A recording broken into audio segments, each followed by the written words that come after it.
I have been telling y'all for now 11 months there is a massive effort to defund Black America. That means attacking every single institution in Black America, attacking politics, attacking economic, attacking academic, attacking nonprofits, everything. Because the goal of Donald Trump and MAGA is to completely to destroy the Black infrastructure that has been in place since the last 60 years, but even really before that. And so a part of this is this recent report from Fair Fight Action and the Black Voters Matter Fund. It lays out the 191 state seats currently held by Democrats, most of them which represent majority Black districts. The report, called the Southern State Legislature Effect, highlights concern arising from the Supreme Court's potential ruling in the Louisiana versus Cali decision, which could very well weaken Section 2 of the Voting Rights Act. An earlier analysis suggested that if Section 2 were gutted by the Supreme Court decision, Republicans could very well redraw electoral maps, potentially creating 19 additional Republican seats in the U.S. House. Listen clearly, y'all. That's the U.S. House. But the ruling by the conservative justices could also lead to gerrymandering state maps. But you got to go deeper. County maps, cities, school districts. That's how serious this thing is. Cliff Albright is the co-founder and executive director of Black Voters Matter, joining us now from Atlanta. Cliff, on this show, we have been yelling and screaming this for a very long time. And we have been trying to connect the dots to get people to understand that when you lose political power, you're losing economic power. I was having a conversation today with a book that I'm working on with the writer. And I was saying what people don't understand is that, one, when Republicans typically get in, they believe in smaller government. What then happens is when they get control, they say, let's wipe out government jobs. African Americans, 1 in 5 on the federal level. We also over-index state government, county government, city hall, school district. So if Republicans expand power, you have job losses, public sector. That impacts folks who own homes. That impacts spending. That impacts supporting of nonprofits. That impacts tithing at church. That impacts everything, because we were shut out of corporate America for so long that the places where you're typically going to find African Americans making $75,000 or $100,000 are going to be in government. People really do not understand how this one decision is going to have not a ripple effect, a tsunami effect on Black America. Yeah, Roland, I mean, you're exactly right about that. You know, we talked about the impact of what would happen at the congressional level, right? If the Calais case strikes down Section 2 of the Voting Rights Act, basically gutting whatever's left of the Voting Rights Act. And you've made the point that this report talks about the impact at the state level, 191 seats that could be wiped out, you know, almost overnight, right, in these 10 southern states. And as you've just been saying, and the point that I always make is, no matter what your issue is, no matter what it is that you're passionate about, you can't get action on on affordable housing, on education for our children, on living wage, on healthcare. Just tell me whatever your issue is, whatever it is, you can't get action on it if we don't have representation, not just at Congress, but as you said, in the state legislatures, on the county commissions, on Board of Educations, et cetera. Cliff is not just representation. And see, and this is where all of these simple Simons drive me crazy. Man, all you do on your show is shield for the Democrats. All you do on your show was trying to make us vote Democrat. Okay, fine. And this is what I always say in response. Please show me the issues that you want addressed.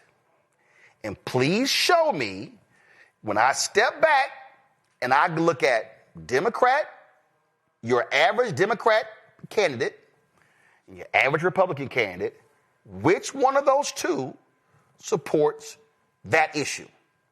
That's right. I dare say that if I came up with 10, the generic Democratic candidate is probably going to support minimum 7 of my 10, likely 9 of my 10, and the Republican candidate at best is going to be 2 out of 10 or 1 out of 10. So when these yahoos start talking about, oh, you try to force us to vote Democrat, no. What I keep saying is that if we do vote here, we have to make them deliver. But the guaranteed way not to get, again, Democrat, my agenda, Republicans, the guaranteed way not to get my agenda is not to vote here or here, to sit out, and you're guaranteed never to have your issues addressed. Yeah, I mean, that's the bottom line. We can't get our issues addressed if we are gerrymandered into districts where there's no way for us to get a candidate of our choice. It's not even necessarily even about getting a black candidate, right? Because the impact of this isn't just that black folks won't get elected to these positions, although that's true. But even if you're okay, well, maybe I can get me somebody who's kind of okay on the issues, who's progressive. They're not black, but they're okay. No, we would be gerrymandered into districts where we would be so diluted that we simply would not have the power to get any candidate of our choice, meaning any candidate who moves on the issues that we're trying to get movement on. And the Republicans ain't even going to meet with us. They ain't, see, that's what I keep trying to explain to people. They ain't even going to meet with you. And see, Cliff, we keep trying to warn people. This is how deep this is. Go to my iPad, at least.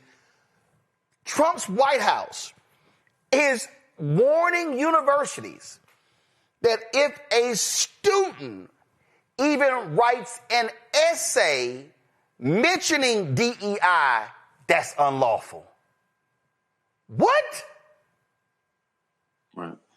This is political power. So because they control the White House and the Department of Justice and Department of Education, their whole deal is we're going to impact everything.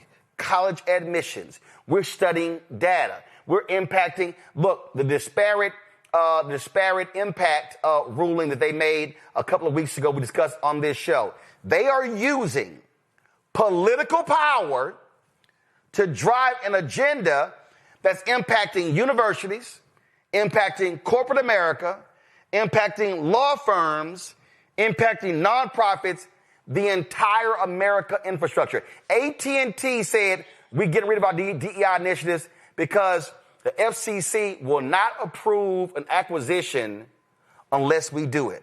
That's political power impacting economics.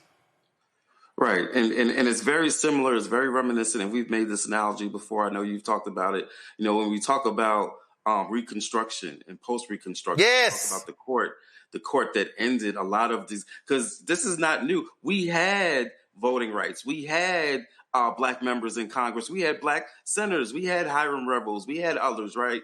And all of that was undone. And not just the elected officials and the voting rights, but everything by the Redemption Court that followed Reconstruction, that did a series of cases, not just one, just like with this case. Yep. I mean, just like with this court, it's not just one case. It's a series of cases, just like that Redemption Court, which ultimately led to what? Plessy versus Ferguson. And before that, you know what happened? And before that, for people who do not understand, and this is why I keep trying to explain to people that this is a war that we are in. Go to my iPad. 1875, the Civil Rights Act of 1875 was passed. The Redemption Court Cliff is talking about ruled this to be unconstitutional.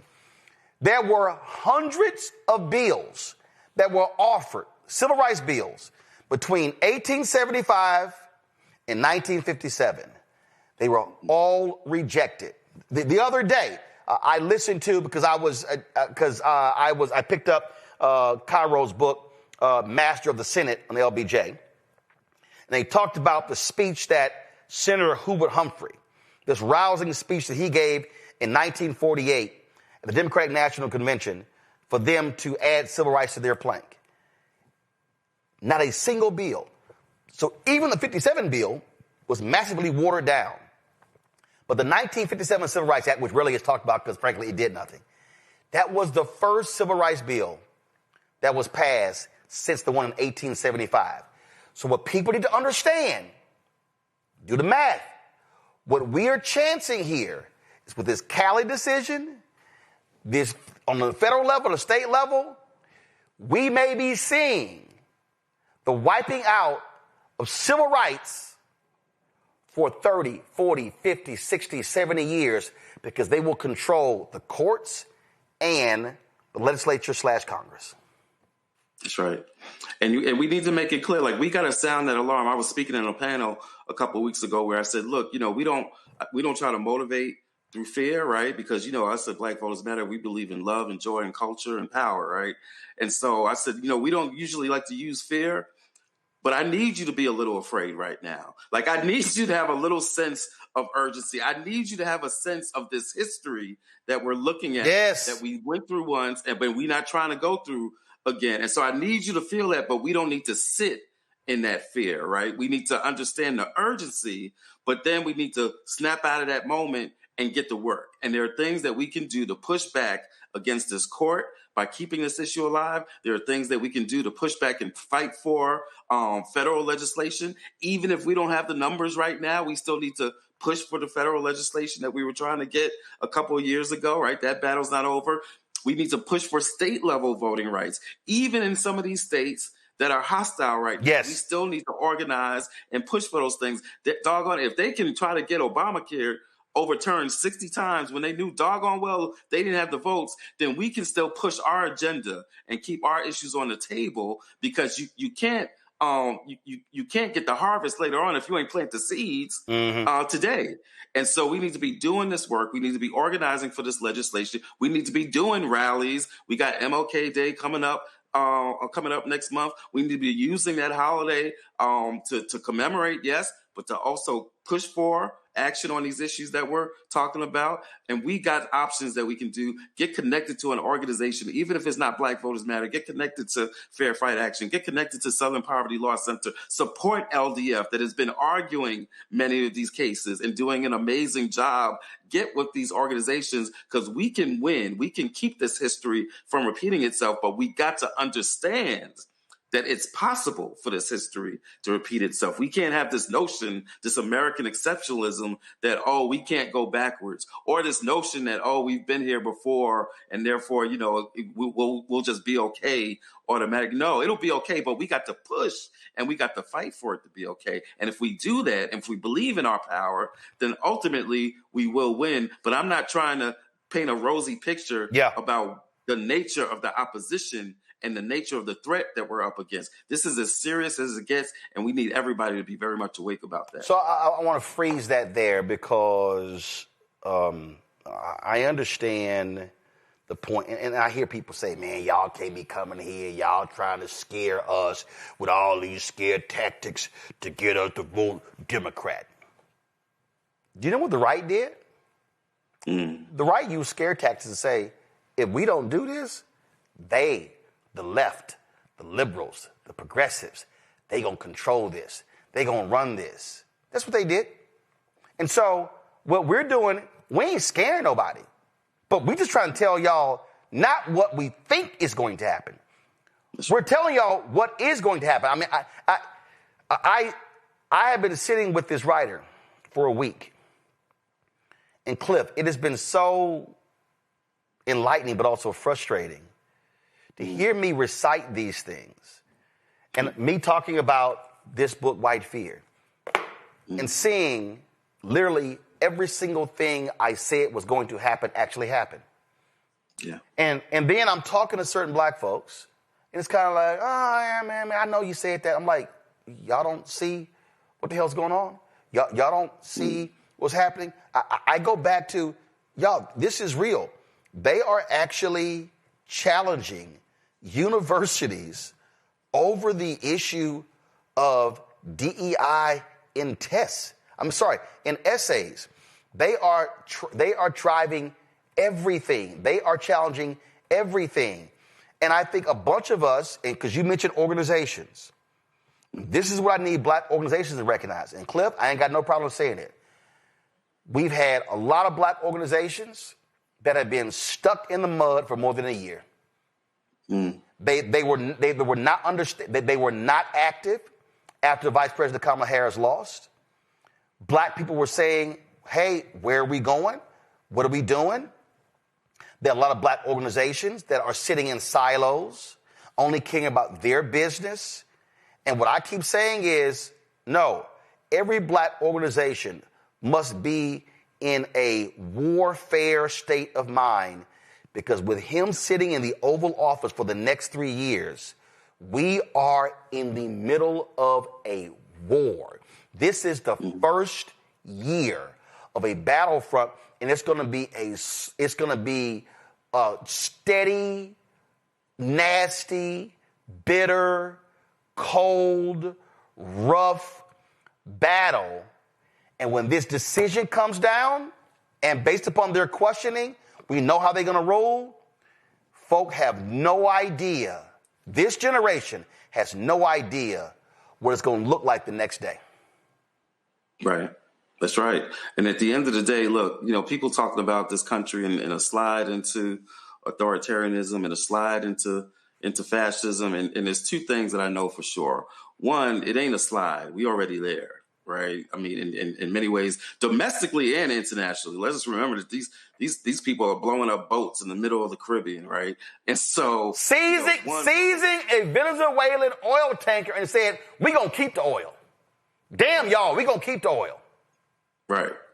Right. And so, if this was any other country doing this, we'd be very clear about what it is. We'd be very clear about what the actions like that are, right? That's just, seawater piracy, right? We'd be very clear about what's going on in this country in terms of ethnic cleansing. We would call it what it is. But because it's America, because we got these notions of things that simply could not happen here, people still aren't really understanding. And so, so one, I know that it's not a slide, we're already there. But two, this is what I know. If you're trying to figure out how to get out of authoritarian and fascism, you better ask the folks who know it best in this country, because this ain't the first time, right? We just talked about the history of we've been living through authoritarianism and fascism ever since we got here. Yeah. Right? And so we are going to be in the middle. And I know there are folks that say, oh, we got to wait for other folks to do X, Y, Z and all that stuff.